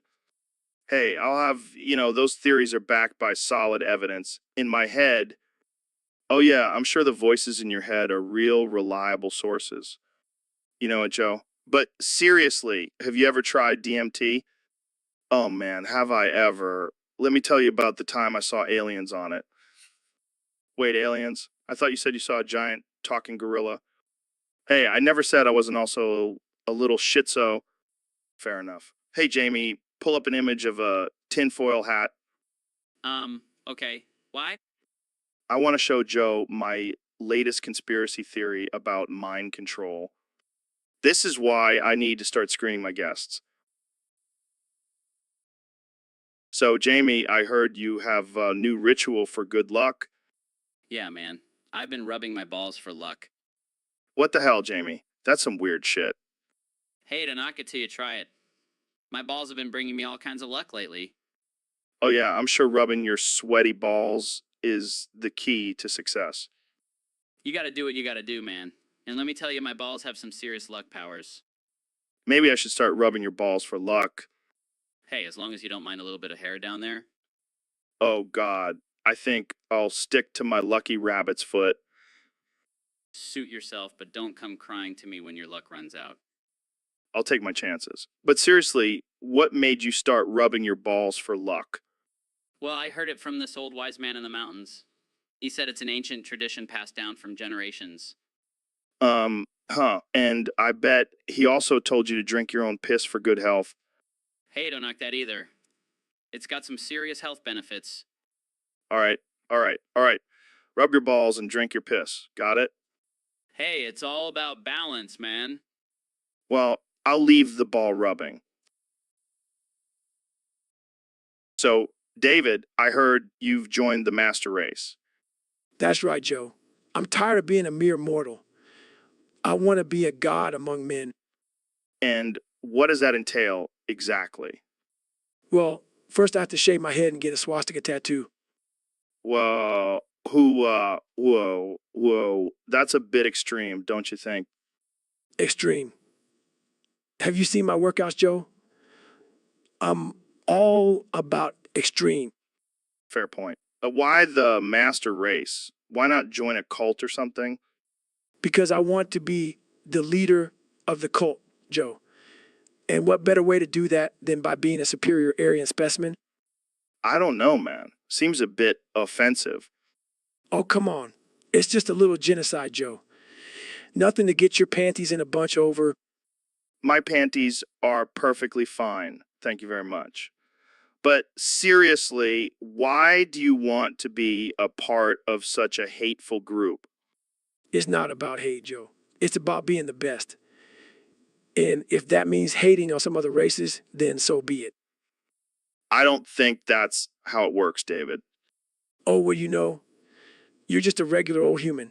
I'm transcending to a higher level of existence. Well, good luck with that, I guess. Thanks, Joe. And don't worry, I'll save you a spot in the master race. Just got to work on your cardio a bit more. Gee. So, Kenya, what's been on your mind lately? Oh, man, let me tell you, Joe. Have you heard about this new mod for Left 4 Dead 2? No, what is it? What is it? It's called the Bad Dragon Cum Luba mod. It reskins the boomer bile to look like, well, you know, Oh God, that's disgusting. but it's hilarious, Joe. Imagine playing the game and instead of boomer bile, it's just a bunch of cum flying at you. It's, uh, I don't know if I want to imagine that. Kanye. come on, Joe. It's all in good fun. Plus, it adds a whole new level of challenge to the game. How so? Well, you have to try not to slip on the cum while killing zombies. It's like a game within a game, you know? I don't think I'll be trying that mod anytime soon. Oh, come on, Joe. Don't be such a prude. It's just a little cum. I think we should move on to a different topic. Fine. But I'm telling you, this mod is going to be a game changer. I highly doubt that. You'll see. You'll see. Guys, I pulled up an image of the mod. It's quite graphic. See, Joe? Even Jamie agrees it's worth checking out. I think we'll end the conversation here. Thanks for tuning into the Joe Rogan Experience, where we have been Shapiro on the podcast today, and I just found out that he can only say one word. Yeah, that's right, Joe. I have a rare condition where I can only say Benzinga. Oh man, this is going to be fun. So, Ben, when did you first realize you could only say Benzinga? Well, it all started when I was a young boy. I was trying to say bingo, but it came out as Benzinga and it just stuck. Oh man, this is gold. Can you say it again for us? Benzinga. Benzinga. Oh my God, I can't breathe. This is the funniest shit ever. I'm glad you find my disability so amusing, Joe. I mean, come on, it's like your own catchphrase. Benzinga. Can we please move on to a different topic? Okay, I'll try to contain myself. But seriously, can you say anything else? No. Joe, I can only say Benzinga. It's not like I'm a human being with thoughts and opinions or anything. Or anything. Oh man, I'm sorry. But seriously, this is a blessing in disguise. You could be the next big meme. Benzinga. I regret coming on this podcast. Still laughing. So Neil, I heard you've been working on a new project. Yeah, I've been experimenting with creating a new type of juice. Oh, really? What kind of juice? Maggot juice. Maggot juice. What the hell is that? Well, I've been collecting maggots and blending them up with some fruits and vegetables. Dude, that's gross. Oh, come on, Joe. It's a great source of protein. I don't care how much protein it has. I'm not drinking maggot juice. Suit yourself. But I've been drinking it every morning and I feel amazing. Yeah, I'm sure you do. So what's your marketing plan for this maggot juice? Well, I was thinking of targeting the health and fitness community. They'll drink anything as long as it's labeled as healthy. That's true. But what about the name? Maggot juice doesn't exactly sound appetizing. I was thinking of calling it maggot fuel. Catchy, right? Oh man, I can already see the infomercial. Get your daily dose of maggots with maggot fuel. Exactly. And for a limited time, we'll throw in a free jar of pickled maggots. Okay, I think I'm gonna throw up now. Don't knock it till you try it, Joe. No thanks. I'll stick to my cum smooth. So, Kenny, I heard you're working on a new album. Yeah, man, it's going to be revolutionary. Oh yeah. What's the concept? It's going to be all about farts and gibberish. Wait, what? Yeah, just farts and mumbles. It's going to be fire. I don't know if that's gonna be a hit with your fans. Who cares about fans? I'm a genius. I can do whatever I want.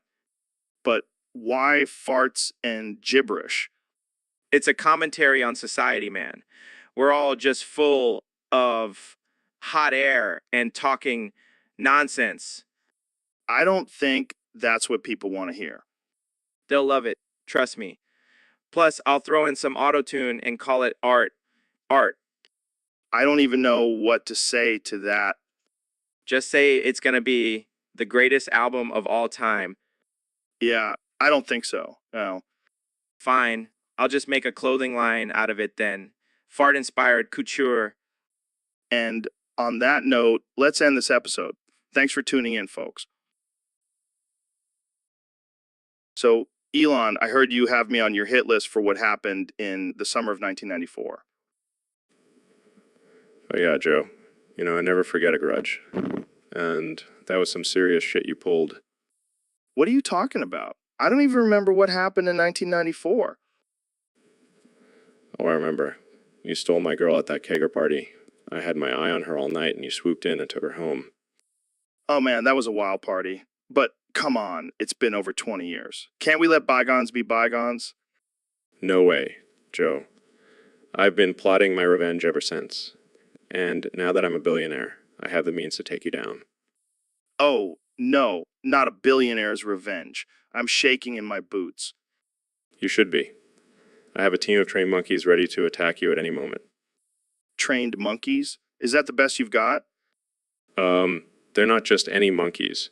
They've been genetically engineered to have superhuman strength and intelligence. Wow, sounds like a real threat.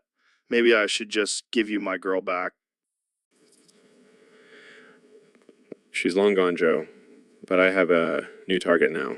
Joe Rogan, the monkey hunter. Okay, you win, Elon. I'll watch my back from... So, I heard you got a new tattoo, Dr. Phil. What is it, butterfly on your lower back? No, Joe. It's actually on my butt cheek. And it's not a butterfly. It's a skull with flames coming out of it. Oh man, that's so badass. Did you get it in prison? Yeah, I did. It was a symbol of my toughness and survival skills. Yeah, because nothing screams tough like a flaming skull on your ass. Hey, don't knock it till you try it, Joe. It's a conversation starter. Yeah, conversation starter for all the wrong reasons. I bet you show it off to all the inmates, huh? No, I don't. And it's not gay, Joe.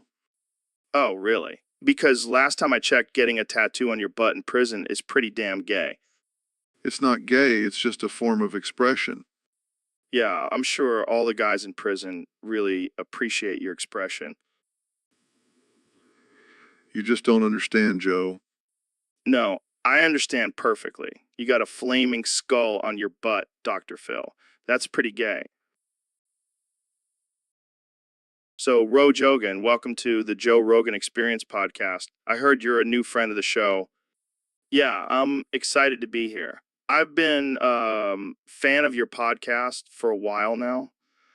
And I got to say, it's an honor to be on the same show as the great Joe Rogan. Oh, please, you don't have to butter me up. But seriously, what's with the name? Ro Jogan. Sounds like a cross between a fish and a yoga pose. Yeah, well, my parents were hippies. They were really into natural birth and all that shit. So they named me after the placenta. Can you believe that? That's fucking wild, man. But hey, at least your name has a story behind it. Mine's just boring old Joe. Well, I think you're anything but boring, Joe. I mean, you've got a podcast, you're a UFC commentator, and you smoke weed with Elon Musk. That's pretty badass. Yeah, I guess I am pretty badass. But enough about me. Let's talk about you. What do you do for a living? Well, I'm a professional clown. Wait, what? Yeah, I go around to kids' birthday parties and make balloon animals. But I also do adult parties, if you know what I mean. Oh man, I can only imagine. You probably have some wild stories. Oh yeah, I've seen some shit, man. But,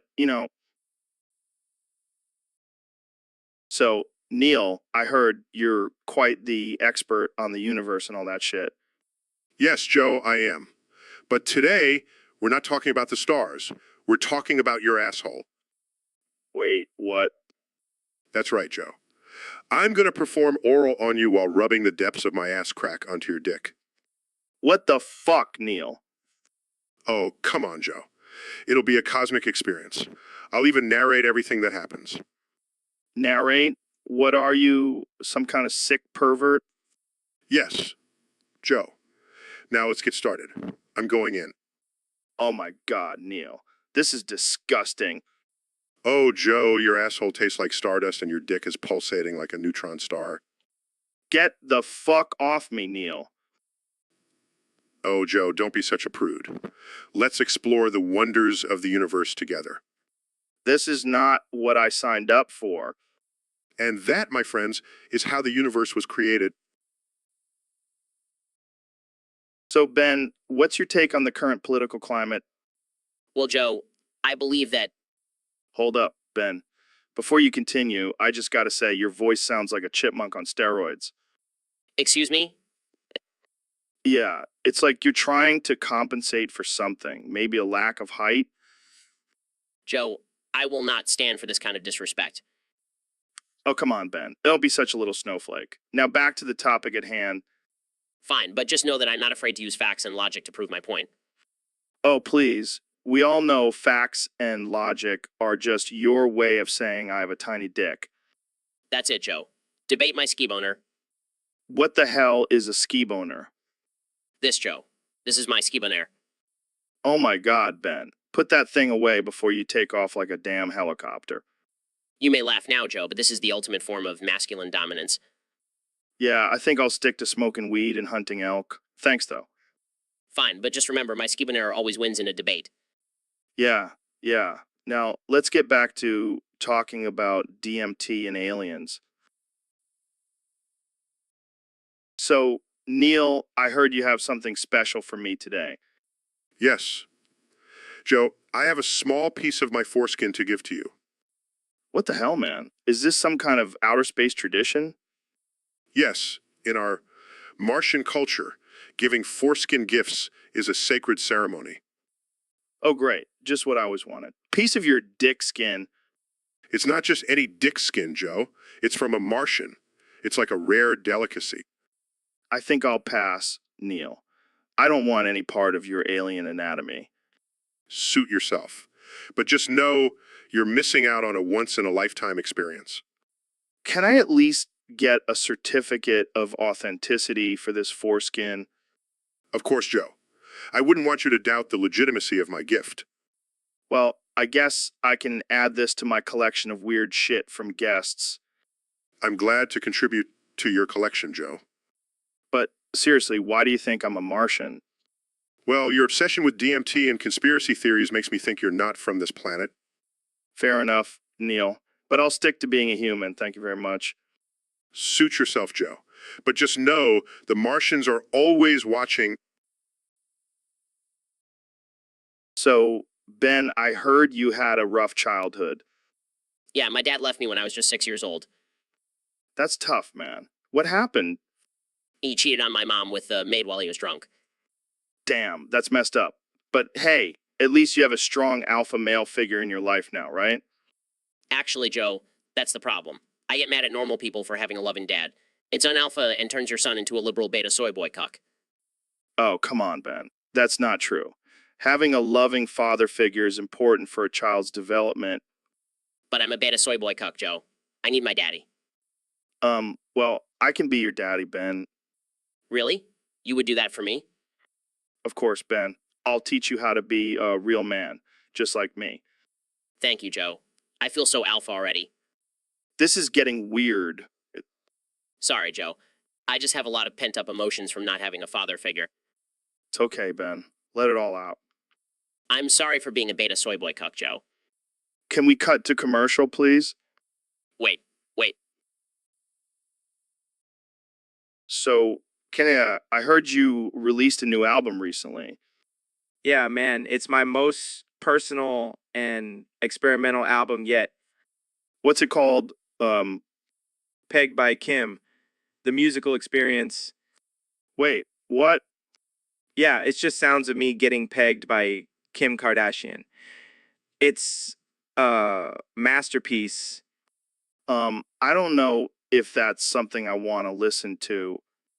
Oh, come on, Joe. It's art. It's raw and real.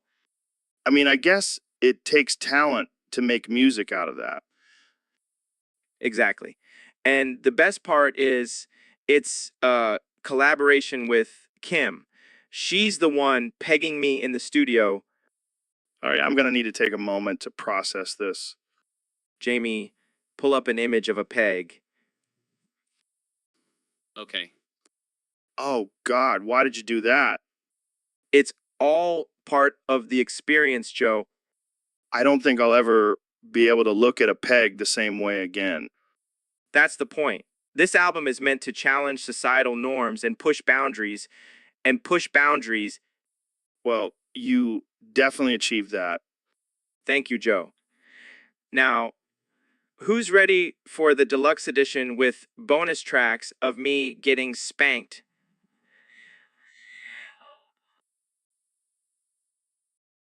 So, Ben, I heard you have a little problem with liberals. Oh, you mean ones who can't handle facts and logic? No, I mean the ones who make you whip out your tiny dick every time they speak. Haha, very funny, Joe. But seriously, they're just so triggered by my conservative views. Or maybe they're just trying to avoid seeing your sad excuse for a manhood. Hey, at least I have one. Unlike those liberal soy boys. Yeah, because nothing says alpha male, like constantly mentioning your genitalia. I'm just trying to assert my dominance, Joe. Well, maybe try using your brain instead of your little Shapiro. Guys, I found an image of a limp noodle. I mean, a liberal. Oh, perfect timing, Jamie. Ben, this is what your dick looks like when you mention liberals. Ha!